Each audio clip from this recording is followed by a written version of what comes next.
So dear students, നമ്മൾ 13ാമത്തെ ക്വസ്റ്റ്യനിലേക്ക് വരികയാണ്. 13ാമത്തെ ക്വസ്റ്റ്യനിൽ സ്റ്റെബിലിറ്റി ഓഫ് കാർബാനിയാണ്. അപ്പോൾ ഏതായിരിക്കും ചാപ്റ്റർ നമ്മുടെ GOC1 ആണ്. GOC1ൽ ബേസിക്കലി അരോമാറ്റിക് കോമ്പൗണ്ട്സിൻ്റെ ക്വസ്റ്റ്യൻ ആണ് ആക്ച്വലി ചോദിച്ചിരിക്കുന്നത്. നമുക്കറിയാം ഇത് സൈക്ലോ ഒക്ടാ ടെട്രായിൻ, ഇത് സൈക്ലോ ഒക്ടാ ടെട്രായിൻ ആണ്. ഇത് ടബ് ലൈക്ക് ഷേപ്പിലാണ് എക്സിസ്റ്റ് ചെയ്യാമെന്നും ഇത് നോൺ അരോമാറ്റിക് ആയിട്ട് മാറും എന്നും നമുക്കറിയാം അല്ലേ.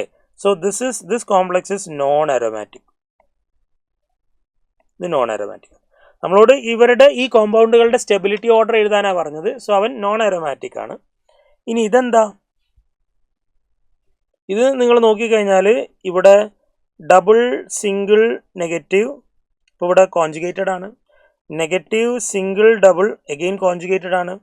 Double single double complete conjugation ഉണ്ട്. ഈ എല്ലാ കാർബണും എന്താണ്? sp2 ഹൈബ്രിഡൈസ്ഡ് ആണ്. It is planar.